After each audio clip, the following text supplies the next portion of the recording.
नमस्कार, आपके साथ मैं हूं सुमेरा खान। सत्ता के सभी न्यूज मित्रों का स्वागत है। पहले सत्ते पे सत्ता, यानी 7 खबरें और दिलचस्प जानकारियां। आज हम आपको पीएम मोदी का पहलगाम प्रतिशोध वाला प्लान बताएंगे, जिसे सुनने के बाद पाकिस्तान में डर वाले सायरन बजने शुरू हो गए हैं। पीएम मोदी ने आज देश को यह बता दिया है कि 26 जान लेने वाले आतंकियों को कल्पना से भी बड़ी सजा देंगे। पाकिस्तान पर बदले के एक्शन से पहले दिल्ली में सर्वदलीय बैठक हो रही है। उससे पहले एक बड़ी खबर यह है कि गृह मंत्री अमित शाह और विदेश मंत्री एस जयशंकर ने राष्ट्रपति से मुलाकात की और उन्हें पहलगाम हमले की जानकारी दी। भारत की कूटनीतिक स्ट्राइक से पाकिस्तान फिर तड़प उठा है और कॉपी पेस्ट जैसा बदला लिया है। एनएसए और पीएम की मीटिंग के बाद पाकिस्तान ने फैसला किया है कि वो वाघा बॉर्डर को बंद करेगा।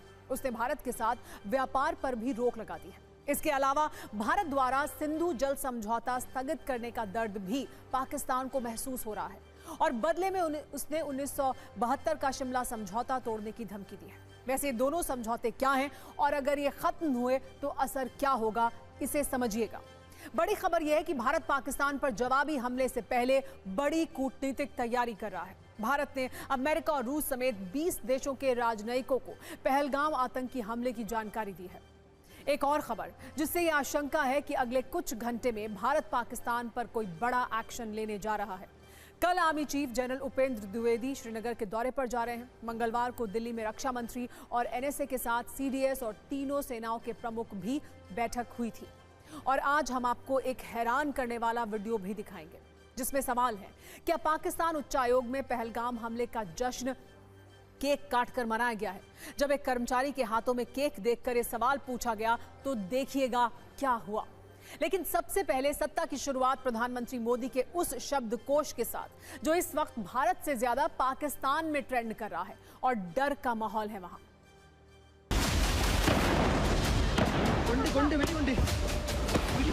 हमले की साजिश रचने वालों को उनकी कल्पना से भी बड़ी सजा मिलेगी।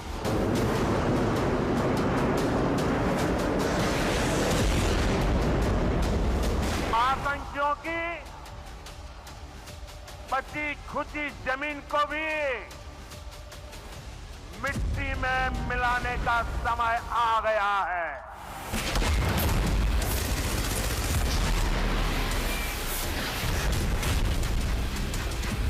India will identify, track and punish every terrorist. We will pursue them to the ends of the earth. Every effort will be made to ensure that justice is done.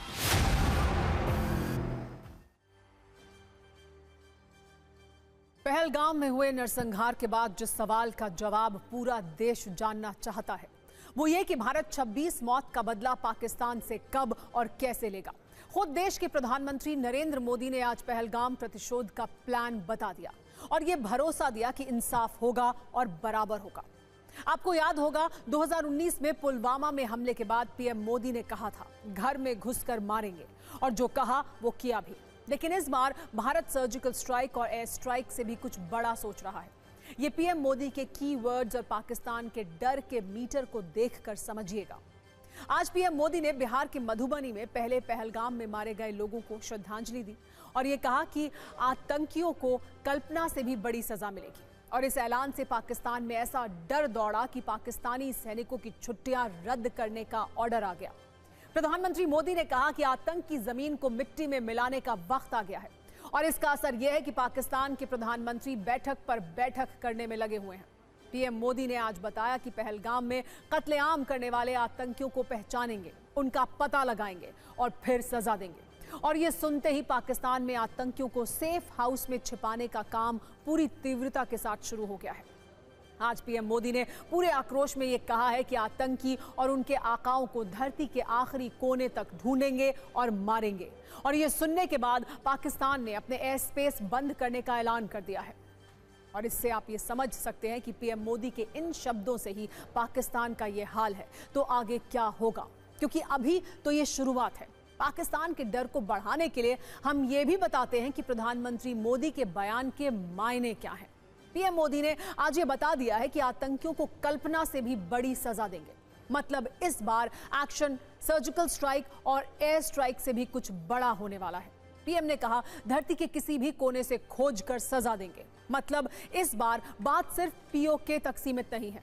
जरूरत पड़ी तो डायरेक्ट पाकिस्तान पर भी हमला करने से भारत पीछे नहीं हटेगा। जैसे प्रधानमंत्री मोदी ने यह भी कहा है कि आतंकी और उनके आकाओं को सजा देंगे, यानी इस बार एक्शन सिर्फ आतंकियों पर नहीं बल्कि उनके आकाओं आईएसआई और पाकिस्तान आर्मी तक होगा, क्योंकि आतंकियों का रिमोट इन्हीं के पास है। आज पीएम मोदी ने आज देश को यह भी भरोसा दिया कि आतंकियों को इस बार ऐसी सजा देंगे जिससे लगे कि सच में न्याय हुआ है। मतलब इस बार आतंकियों के गुर्गे नहीं बल्कि उनके कैप्टन मारे जाएंगे और इसमें कई बड़े नाम शामिल हो सकते हैं। हम आपको प्रधानमंत्री मोदी के बयान वाली वो रील दिखाते हैं जिसे पाकिस्तान में घुमा घुमा कर देखा जा रहा है।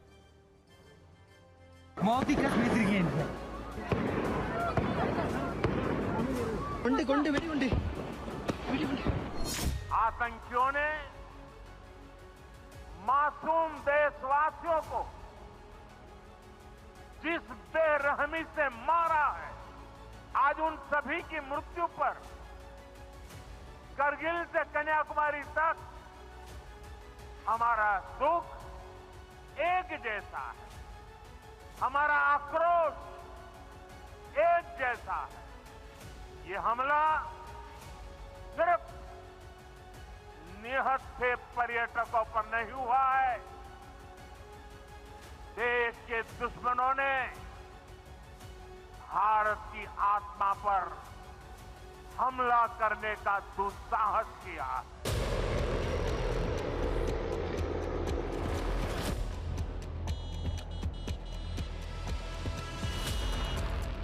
मैं बहुत स्पष्ट शब्दों में कहना चाहता हूं, जिन्होंने ये हमला किया है उन आतंकियों को और इस हमले की साजिश रचने वालों को उनकी कल्पना से भी बड़ी सजा मिलेगी। अब आतंकियों की बची खुची जमीन को भी मिट्टी में मिलाने का समय आ गया है। 140 करोड़ भारतीयों की इच्छा शक्ति अब आतंकी आकाओं की कमर तोड़ कर रहेगी।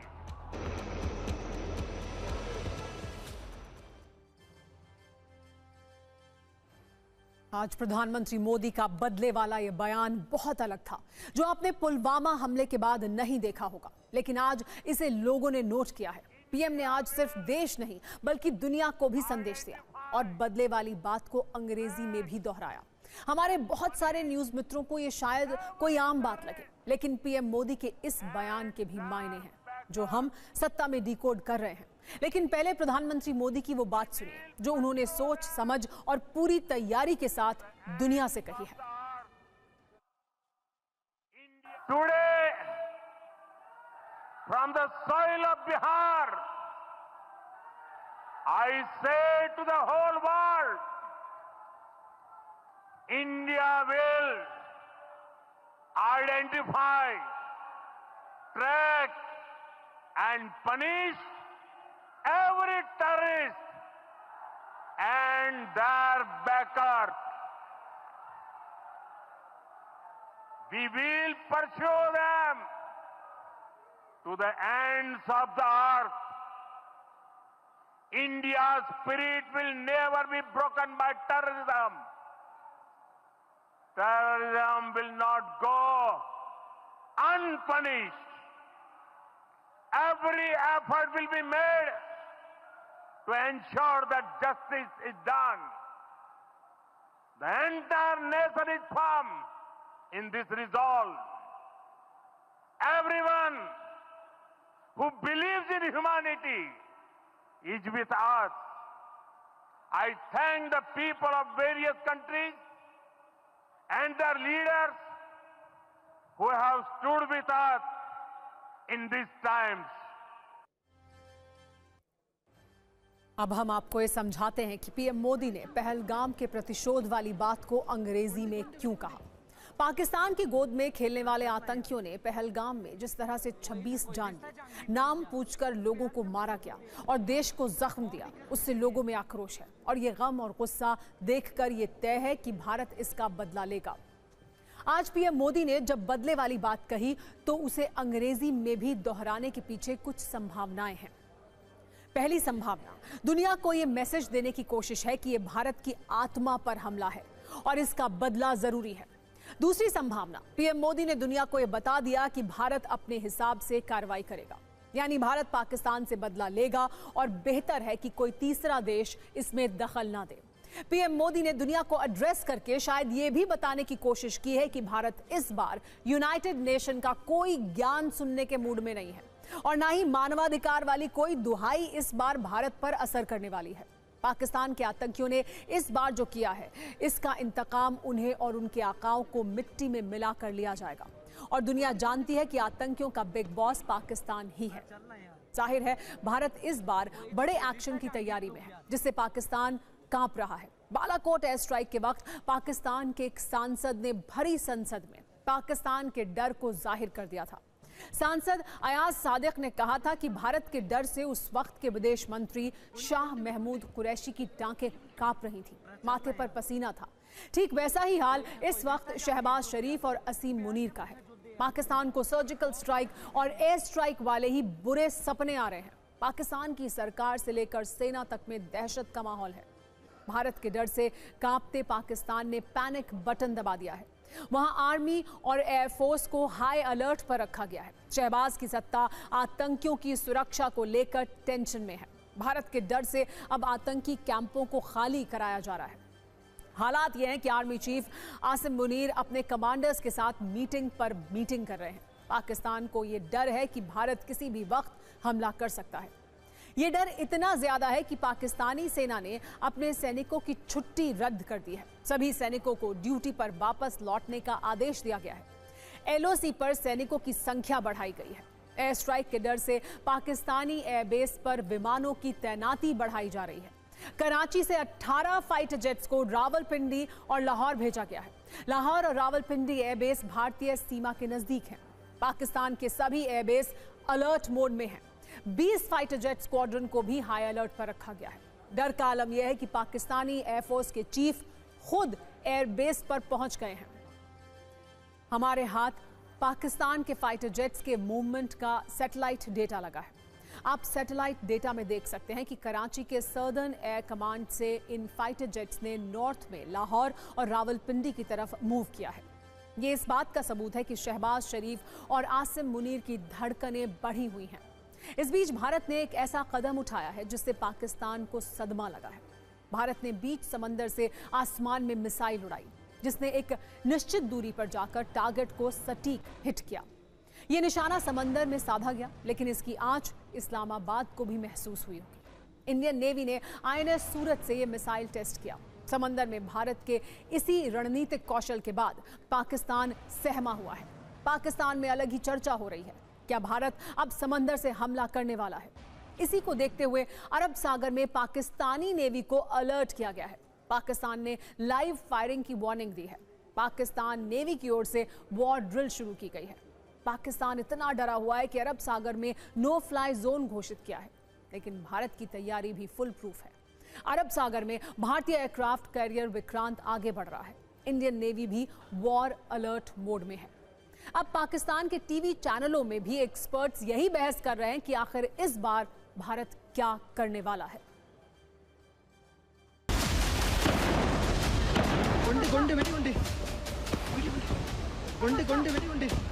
इस वक्त जो मैं देख रहा हूँ, कुछ दिनों के बाद शायद बालाकोट टाइप या उससे भी खतरनाक किस्म का कोई स्ट्राइक पाकिस्तान के खिलाफ होगा।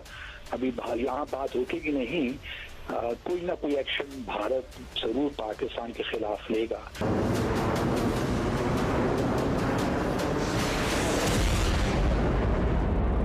पाकिस्तान ने कई फैसले लिए हैं। एक फैसला धमकी देने का भी लिया है और उसकी पहली धमकी यह है कि वो शिमला समझौता रद्द कर देगा। 1971 में भारत और पाकिस्तान के बीच शिमला समझौता तब हुआ था जब पाकिस्तान के 90,000 से ज्यादा सैनिकों ने सरेंडर कर दिया था। भारत की सेना लाहौर तक पहुंच गई थी तो पाकिस्तान दुनिया भर में रो रो कर भारत से समझौते के लिए कह रहा था। तब जो समझौता हुआ था उसमें कहा गया था कि सभी विवादों का हल बातचीत से होगा। लाइन ऑफ कंट्रोल यानी LOC का सम्मान होगा। दोनों देश युद्ध जैसी कार्रवाई से बचेंगे। कैदियों और जमीन की अदला बदली सहमति से होगी और शांति और स्थिरता बनाए रखने की कोशिश होगी। लेकिन अब पाकिस्तान कह रहा है कि वो इस समझौते को रद्द कर देगा। वैसे भी ना पाकिस्तान बॉर्डर पर गोलीबारी से बाज आ रहा था और ना ही कश्मीर के मुद्दे को UN में ले जाने से रुका था। ऐसे में वो धमकी ना ही खेले तो ठीक रहेगा, क्योंकि जब PM मोदी ने धरती के आखिरी कोने से ढूंढकर आतंकियों को मार गिराने का ऐलान किया तो इन धमकियों का अब कोई वैल्यू रहता नहीं है।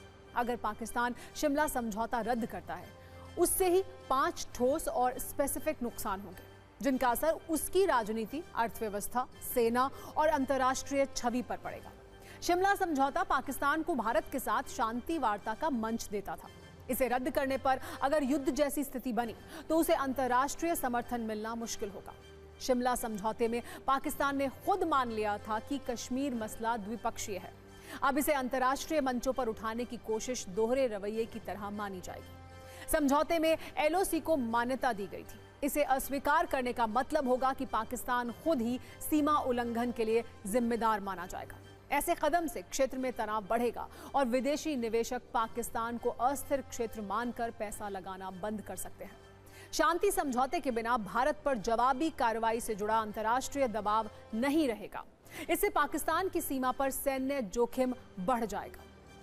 पाकिस्तान ने इस बार वो गलती कर दी है जो उसके अंत की शुरुआत करने वाली है।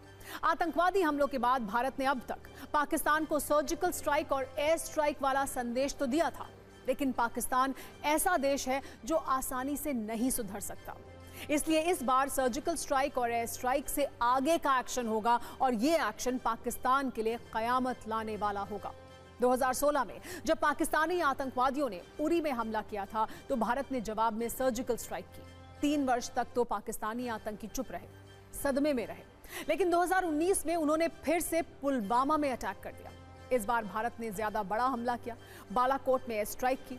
इसमें कई 100 आतंकी मारे गए। करीब 6 वर्षों तक पाकिस्तानी आतंकी फिर चुप रहे और 2025 में उन्होंने फिर आतंकी हमला कर दिया।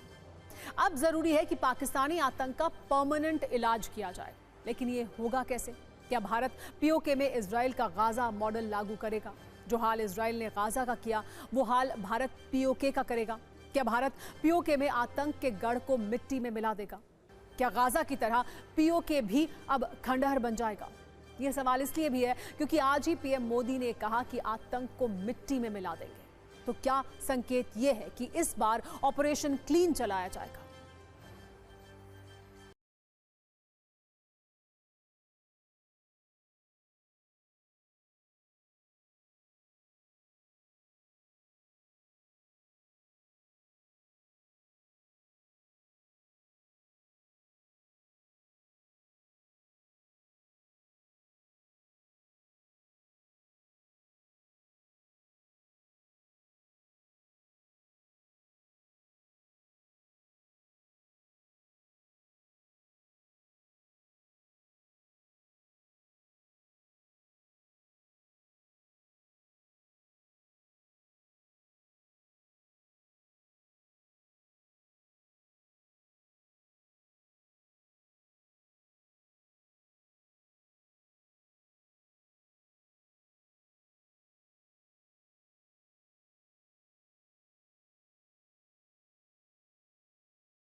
भारत की सरकार ने जो कदम उठाए हैं, आई वुड पुट देम की पहला कदम है और इससे और भी सख्त कदम उठाए जाएंगे, और क्योंकि जो आतंक का सोर्स है वो बर्बाद करना बहुत ज़रूरी है। क्योंकि जब वो बर्बाद होगा तो हिंदुस्तान के अंदर भी जो उनको सपोर्ट करते हैं वो भी अपने आप ही न्यूट्रलाइज हो जाएंगे। एक तरफ पाकिस्तान पर कल्पना से ज्यादा बड़े एक्शन की तैयारी है, तो दूसरी तरफ उन पाकिस्तान की सीमा पार कर पहलगाम में घुसने वाले छुटभैया आतंकियों पर भारतीय फोर्स कहर बनकर टूट रही है। पूरे जम्मू कश्मीर में सर्च ऑपरेशन चल रहा है। हमला करने के बाद पाकिस्तानी आतंकी कैसे बिल में छिप गए हैं, वहां क्या स्थिति हुई है, इसे TV9 भारतवर्ष की एक्सक्लूसिव रिपोर्ट से आप भी समझिए। हम इस वक्त गुलमर्ग के अंदर मौजूद है। ये देखिए, ये यहाँ पर गुलमर्ग बाउल है और इसके आसपास देखिए यहाँ पर सैलानी इस वक्त आपको दिखाई देंगे। ठीक सामने देखिए वहाँ पर आपको सैलानी दिखाई देंगे और वहीं यहाँ पर अब BSF की जो तैनाती है वो पहले से ज़्यादा कर दी गई है और साथ ही जो तमाम इक्विपमेंट है वो भी यहाँ पर सिक्योरिटी के लिहाज से अपनाए जा रहे हैं। पूरे इलाके पर नज़र रखी जा रही है।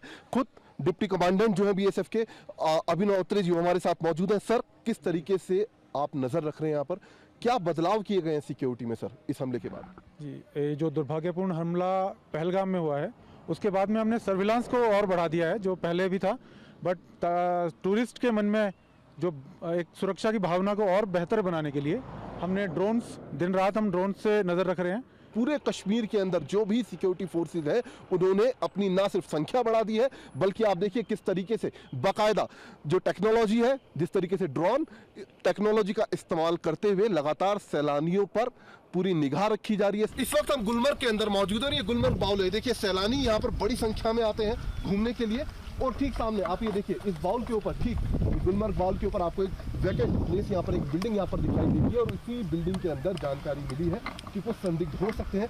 तो लिहाजा देखिए किस तरीके से जो BSF के जवान हैं वो यहाँ पर कॉम्बैट कॉम्बिंग करते हुए आपको दिखाई देंगे। किस तरीके से सर्च ऑपरेशन यहाँ पर किया जाएगा। देखिए टीम इस वक्त घर के अंदर जाते हुए आप साफ तौर पर देख सकते हैं। बाकायदा पहले चेक किया जा रहा है कि क्या कोई अंदर तो मौजूद नहीं है और ये देखिए किस तरीके से दो की टुकड़ियों में जो जवान है वो लगातार अंदर जाते हुए, अंदर झांकते हुए देखे जाएंगे। और ये देखिए किस तरीके से बाकायदा घर के चप्पे चप्पे की सघन जांच इस वक्त BSF के जवानों के द्वारा की जाएगी। ये गुलमर्ग की तस्वीरें हैं।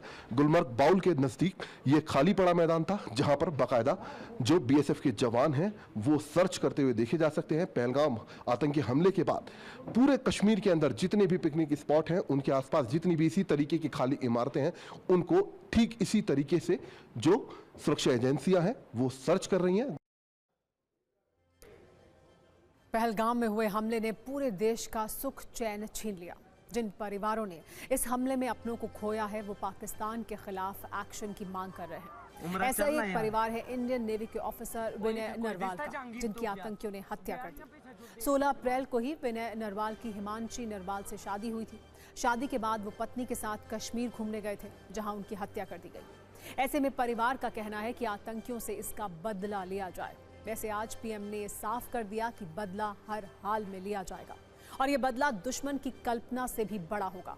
ये किसी बड़े सैन्य एक्शन के साफ संकेत है। हालांकि भारत का ये सैन्य एक्शन कब होगा, कैसे होगा, ये साफ नहीं है, लेकिन इतना साफ है कि इस बार आतंक का संपूर्ण नाश होगा। जिन परिवारों ने अपनों को खोया है वो भी यही चाहते हैं।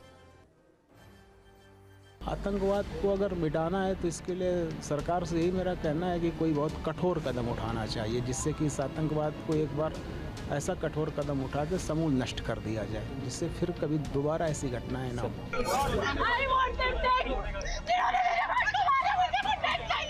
हम भी चाहते हैं कि इसके ऊपर कोई एक अच्छा सा एक डिसीजन होना चाहिए, क्योंकि आगे जाके कोई ऐसा फिर से नहीं करे किसी आम लोगों के साथ में। तो हम चाहते हैं इसके ऊपर एक अच्छा एक्शन हो। उसमें पाकिस्तान का हाथ है, तो ये स्थिति में जो कुछ करना है ऐसा करना चाहिए कि आगे ऐसी स्थिति कभी भी पैदा नहीं होनी चाहिए।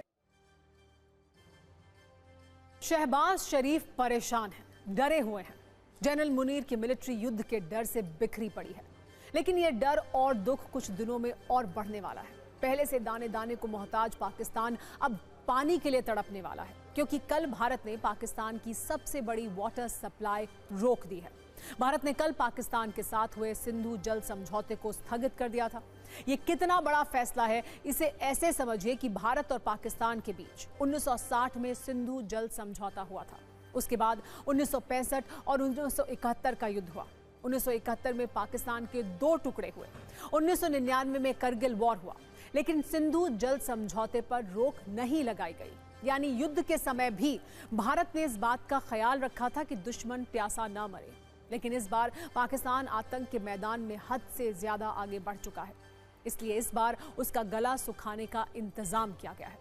इस बार संकेत साफ है कि पाकिस्तान के आतंकवादियों को तो जवाब मिलेगा ही। आतंक को पनाह देने वाले, पालने पोसने वाले पाकिस्तानियों को पानी भी नहीं मिलेगा। पाकिस्तान ने कहा है कि सिंधु जल समझौते पर ब्रेक लगाना युद्ध के समान है, इसलिए यह समझना जरूरी है कि पाकिस्तान के लिए सिंधु का पानी कितना महत्वपूर्ण है। भारत पाकिस्तान के बीच 1960 में हुए सिंधु जल समझौते को पाकिस्तान की लाइफलाइन माना जाता है। पाकिस्तान की करीब 21 करोड़ से ज्यादा की आबादी पानी की जरूरतों को पूरा करने के लिए सिंधु और उसकी 4 सहायक नदियों पर निर्भर रहती है। पाकिस्तान में खेती की 90% जमीन यानी 4.7 करोड़ एकड़ एरिया में सिंचाई के लिए पानी सिंधु नदी से ही मिलता है। पाकिस्तान की नेशनल इनकम में एग्रीकल्चर सेक्टर की हिस्सेदारी 23% है। इससे 68% ग्रामीण पाकिस्तानियों की जीविका चलती है। पाकिस्तान के मंगल और तारबेला हाइड्रो पावर डैम को पानी नहीं मिल पाएगा। इससे पाकिस्तान के बिजली उत्पादन में 30% से 50% तक की कमी आ सकती है। अब आंकड़ों से और आगे बढ़ते हैं और एक स्टेप आगे बढ़कर यह समझिए कि आम लोगों पर इसका कैसे सीधा असर पड़ने वाला है। सिंधु जल समझौते के स्थगित होने से पाकिस्तान में खाद्य उत्पादन में गिरावट आ सकती है, जिससे लाखों लोगों के सामने भूख का संकट पैदा हो सकता है। पंजाब और सिंध के कई इलाकों में पीने का पानी सिंधु बेसिन से ही आता है। लोगों को पानी के लिए संघर्ष करना पड़ सकता है। पाकिस्तान के कई hydro power projects Sindhu basin पर हैं। पाकिस्तान के कई शहरों पर ब्लैकआउट का खतरा मंडरा रहा है। पाकिस्तान की शहरी वाटर सप्लाई रुक जाएगी, जिससे वहां अशांति फैल सकती है। पानी की कमी से फसलों पर असर होगा, जिससे अनाज और सब्जियों की कमी हो सकती है। खेती और बिजली से जुड़े सेक्टर ठप हुए तो पाकिस्तान की अर्थव्यवस्था पर इसका बुरा असर होगा। पानी का फ्लो अगर भारत कंट्रोल करेगा तो कभी अचानक बाढ़, कभी सूखा, दोनों का खतरा रहेगा। कुल मिलाकर पाकिस्तान की जनता बड़ी परेशानी में फंसने वाली है। उसे पता नहीं है कि पाकिस्तानी सेना, उसके आतंकी नेटवर्क और आर्मी के गुलाम नेताओं ने उसे कैसे संकट में डाल दिया है। भारत के एक्सपर्ट से इसको अब तक बड़ी सैन्य कार्रवाई मान रहे हैं। हूटर बच चुका है, यानी सत्ता में आज का वक्त खत्म हो गया है। कल शाम 7 बजे आपसे एक बार फिर मुलाकात होगी।